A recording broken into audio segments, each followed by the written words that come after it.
Hello friends, welcome to defence matrix. तो जैसे कि हमने रिपोर्ट किया था, Argentine defence minister India visit करने वाले हैं और इनकी विजिट के दौरान जैसे कि न्यूज़ आ रही थी, कुछ LCA-30 और LCH प्रचंड की सेल यहाँ पर इंडिया द्वारा करी जा सकती है। तो इसमें कुछ लोग पहले ही एक्साइटेड हो गए थे और उनके द्वारा ये रिपोर्ट किया जाने लगा कि यहाँ पर सेल होने वाली है। पर जैसा कि हमने कहा था कि जब तक डील साइन नहीं हो जाती है तब तक कुछ नहीं हुआ है, और ऐसा ही हुआ।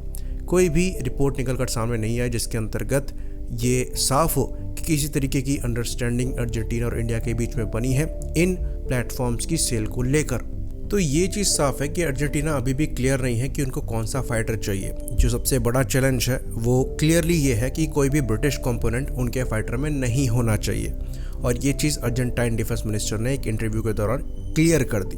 तो उनके द्वारा ये कहा गया कि LCA-30 के लिए डेफिनेटली अर्जेंटीना को इंटरेस्ट है, पर करीबन 16 कंपोनेंट्स LCA-30 में ब्रिटिश ओरिजिन के आते हैं, जिसमें से कई मेजर कंपोनेंट्स हैं। तो ये जब तक चीज़ें क्लियर नहीं हो जाती तब तक ये प्लेटफॉर्म अर्जेंटीना कंसीडर नहीं कर सकती। तो जो मेजर कंपोनेंट्स हैं, जिसमें एयरक्राफ्ट के इजेक्शन सीट हो गई, उसके बाद रडार नोज कोन हो गया, रिफ्यूलिंग प्रोब हो गया, इस चीज़ को हम डिस्कस कर चुके हैं।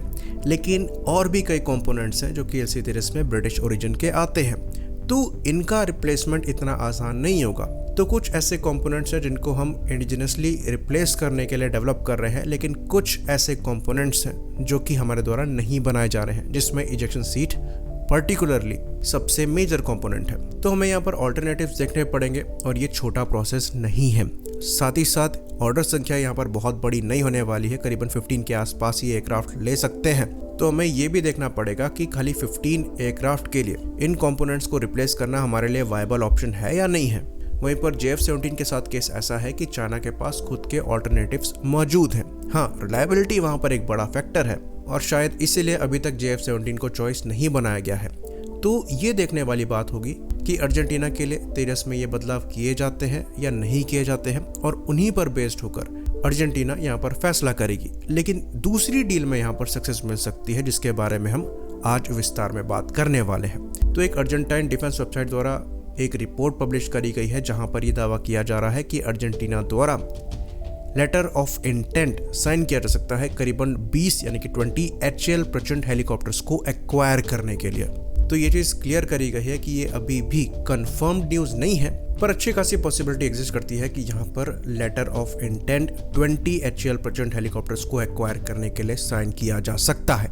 और ये 20 हेलीकॉप्टर्स जो हैं अर्जेंटाइन मिलिट्री की तीनों आर्म्ड फोर्सेस में डिवाइड होंगे, और मोस्ट लाइकली यहाँ पर सबसे बड़ा ऑपरेटर अर्जेंटाइन आर्मी होगी। तो अगर हम फिलहाल के लिए अर्जेंटाइन मिलिट्री में अटैक हेलीकॉप्टर्स की बात करें, तो आर्मी एयरफोर्स दोनों के पास कोई भी अटैक हेलीकॉप्टर्स नहीं है। इनके द्वारा कुछ ट्रांसपोर्ट और यूटिलिटी हेलीकॉप्टर्स यूज किए जाते हैं, पर एक भी अटैक हेलीकॉप्टर्स यूज नहीं किए जाते। तो एक लाइट अटैक हेलीकॉप्टर से शुरू करना इनके लिए ज़्यादा बेहतर होगा।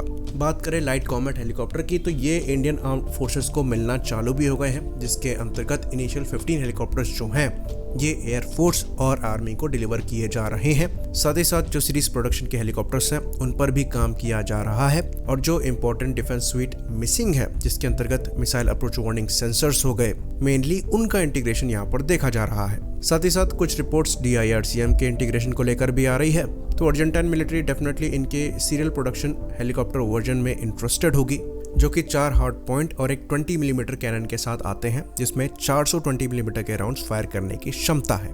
साथ ही साथ ये 70 मिलीमीटर के रॉकेट्स भी फायर कर सकता है, एंटी टैंक गाइडेड मिसाइल्स भी फायर कर सकता है, जिसके अंतर्गत इंडिजिनस हेलेना मिसाइल या फिर ध्रुवास्त्र का इंटीग्रेशन चल रहा है। साथ ही साथ ये फ्रेंच मिस्त्राल मिसाइल को फायर कर सकता है, जो कि एयर टू एयर मिसाइल है, और हो सकता है अर्जेंटाइन मिलिट्री के लिए यहाँ पर हेलफायर को भी इंटीग्रेट किया जा सकता है, जो कि एक काफी रिलायबल और फेमस एंटी टैंक मिसाइल है। तो LCH प्रचंड के साथ केस ऐसा है कि इसमें जो ब्रिटिश कंपोनेंट्स हैं ये बिल्कुल ना के बराबर है। ऐसा नहीं है कि ये बहुत ज़्यादा इंडिजनाइज्ड है, लेकिन यहाँ पर मैक्सिमम कंपोनेंट्स फ्रेंच हैं, उसके बाद इजरायली है और कुछ स्वीडिश है। तो इनकी सेल्स में ज़्यादा परेशानी नहीं है।